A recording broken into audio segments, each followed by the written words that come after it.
Roberto Duran. Fierce, ferocious, vicious, ruthless. All traits that expound a fine description of the Panamanian pugilist. However, the man with the hands of stone was not the face-first slugger he is sometimes remembered for being.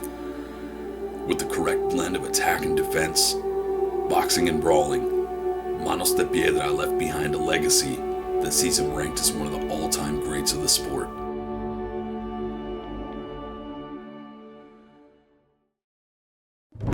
After turning pro on February 23, 1968, Duran racked up 28 straight wins on his way to a world title shot. In June 1972, he fought Ken Buchanan of Scotland for his WBA lightweight title.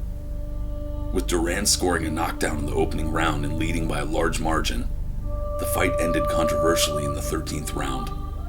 Buchanan was dropped after the bell, crumbled in pain from a punch that was seemingly low. Referee Johnny Lobianco ruled the punch legal, and Buchanan was unable to answer the bell for the 14th round. Roberto Duran was champion of the world. This victory opened the gate for Duran to build arguably one of the greatest lightweight resumes of all time. 12 title defenses followed, 11 by knockout, defeating fighters such as Hector Thompson, Guts Ichimatsu, Ray Lampkin, Lou Bizarro, Edwin Viruet, and his one-time conqueror, Esteban de Jesus, twice in retaining the WBA crown. By defeating de Jesus a second time, Duran claimed the WBC lightweight championship, and in turn became the undisputed lightweight champion of the world.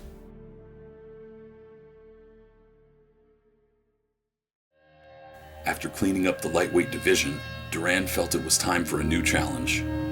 With wins over Saul Mamby, Monroe Brooks, and Carlos Palomino in non-title bouts, the stage was perfectly set for the brawl in Montreal, a super fight against undefeated WBC welterweight champion Sugar Ray Leonard.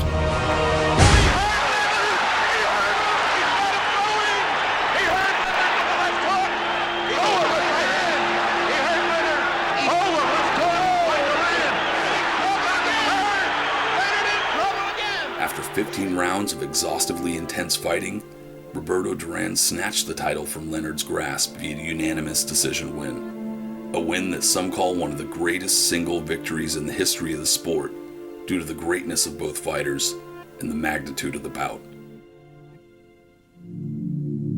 But his reign over the welterweight division proved to be short-lived.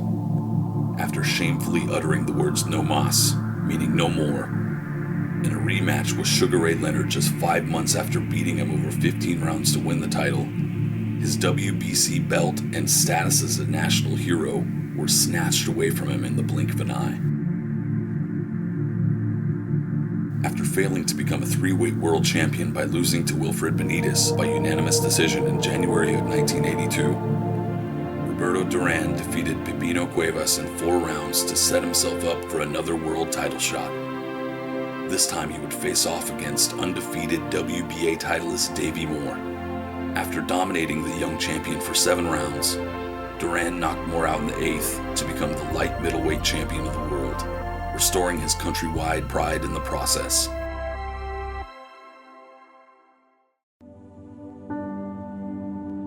Although it may have looked as though Duran had had his last moment on top of the world, as he suffered 2 defeats in quick succession, one to Marvin Hagler for the undisputed middleweight championship of the world, and the other a devastating knockout loss against Thomas Hearns, Manos de Piedra yet again fought his way back into contention for a shot at a world title belt. 17 years after winning his first world title, Roberto Duran fought and beat Duran Barkley via a split decision for the WBC middleweight title.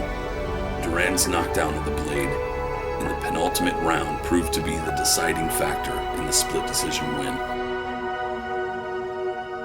Roberto Duran fought on for 12 more years, never to regain the status of world champion, despite challenging for major titles twice more, before retiring with a very impressive record of 103 victories and only 16 defeats, 70 of those wins coming by way of knockout.